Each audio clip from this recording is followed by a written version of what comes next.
საფრანგეთის და პოლონეთის საელჩოების მიერ ერთმანეთის მიყოლებით განცხადების გავრცელება და საკუთარი მოქალაქეებისთვის საქართველოში გამგზავრებამდე რისკების შეფასებისკენ მოწოდება ქართულ მხარეს პოლიტიკურ ეჭვებს უჩენს. ვაიმარის სამკუთხედის ორეულის არგუმენტებს პარლამენტის თავმჯდომარე კონკრეტულ სტატისტიკას უპირისპირებს. შავა პაპუაშვილმა ამ ქვეყნებიდან საქართველოში შემოსულთა და საქართველოდან ევროპის ქვეყნებში გასულთა რიცხვები დაითვალა. ერთმანეთს შეადარა და საელჩოების ეგრეთ წოდებული შიშები მათემატიკური გათვლებით გააპათილა.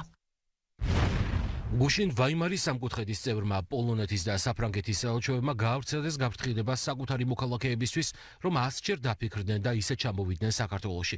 ვითომც და საქართველოს საზღვარზე არ შემოშვების დიდი რაოდენობის გამო. ძალიან შემაშფოთებელია, თუ ქართულ პოლიტიკაზე წარუმატებელი თავდასხმების შემდეგ ახლა ქართულ ეკონომიკაზე თავდასხმები უნდა ვიხილოთ. ტურიზმი ჩვენი ხალხის კეთილდღეობის ზრდისთვის მნიშვნელოვანი სფეროა.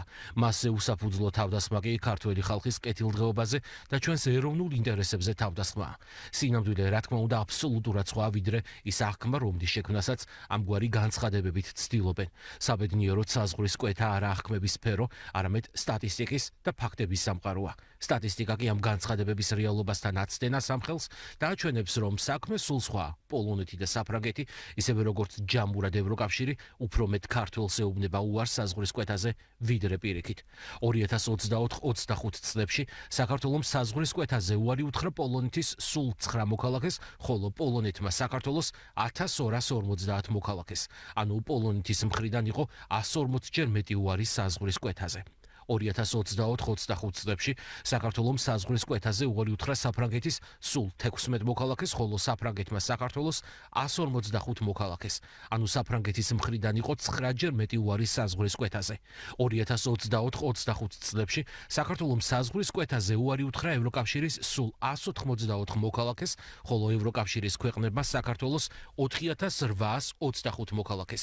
ანუ ევროკავშირის ქვეყნების მხრიდან იყო 26-ჯერ მეტი უარი საზღვრის კვეთაზე. აღარაფერს ვამბობ იმაზე, რომ 2024-25 წლებში პოლონეთმა 249, საფრანგეთმა 280, ევროკავშირმა კი ჯამში 2463 საქართველოს მოქალაქე ქვეყნიდან გააწევა. ასე რომ საქართველოს ჯერ კიდევ დიდი გზა აქვს გასავლეთის საზღვარზე არ შეშვების იმ რაოდენობამდე მისასვლელად, რაც ევროკავშირის ჩვეუდი პრაქტიკაა. მნიშვნელოვანია, რომ საელჩოები იცავდნენ ვენის კონვენციას და არ ავრცელებდნენ ისეთ ინფორმაციას, რომელიც წყალბა აღქმებს ქმნის ადგილსამყოფელი ქვეყნების შესახებ. ორი საელჩოს ერთ ნარატივს ოპოზიცია სრულად იზიარებს. ამტკიცებენ, რომ უცხოელი ტურისტებისთვის საქართველოში უსაფრთხოების გარანტიები არ არსებობს. ევროკავშირის წევრი სახელმწიფოების ტურისტები ამ ქვეყანაში ბუნებრივია არ არიან დაცულები, იმიტომ რომ ერთი არის რომ რუსებს როგორ ეფარებიან, ხედავთ ხოლმე პოზნერის ვიზიტი, გავრილოვის ვიზიტი, შეიძლება ამის გამო თვალი დაგთხარონ, მაგრამ ადგილობრივი საქართველოს მოქალაქე თუ ხარ, შეიძლება ივანიშვილის ცუდად ხსენების გამო სახთან დაგხვდნენ და ფიზიკური ანგარიშწორება მოგაყენონ. ერთი ამ ქვეყნებიდან საქართველოში ტურისტების შემოდინება არ არის იმ რაოდენობით, რომ საქართველოს ეკონომიკაზე ამან რაიმე გავლენა იქონიოს. მეორე მხრივ ძალიან დიდი განსხვავებაა, რომ საქართველოდან მოქალაქეები აღნიშნულ ქვეყნებში მიდიან თავის გადასარჩენად და მიდიან ძალიან დიდი რაოდენობით, მიდიან იმის გამო, რომ ქვეყანაში არ არის ეკონომიკური მდგომარეობა მყარი. ორმაგ სტანდარტზე საუბრობს მმართველი გუნდი, სახელმწიფო პარტიას საკითხს ქვეყნის იმიჯის და ეკონომიკის დაზიანების მცდელობად განიხილავს. განცხადებები ხან საელჩოების, ხან უფრო მაღალი დონიდან, ხან ჩამოსვლა მაღალი დონის ჩინოვნიკების საქართველოში ერთი მიზნისკენ არის ყველა მიმართული, რომ როგორმე ისეთი დაძაბულობა მოხდეს ქვეყანაში, რომ შეუგრევი, შეუქცევადი პროცესი განვითარდეს.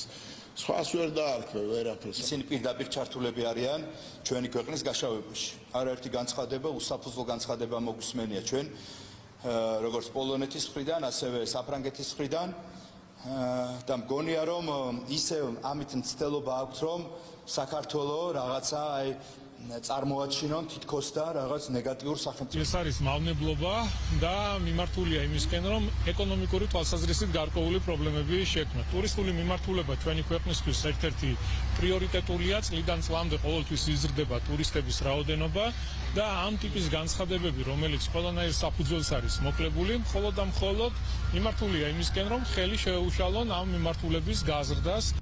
საქართველოში მოგზაურობის მსურველ პოლონეთისა და საფრანგეთის მოქალაქეებს საკუთარმა საელჩოებმა გამგზავრებამდე დაფიქრებისკენ მოუწოდეს. ორივე შემთხვევაში მიზეზები იდენტურია.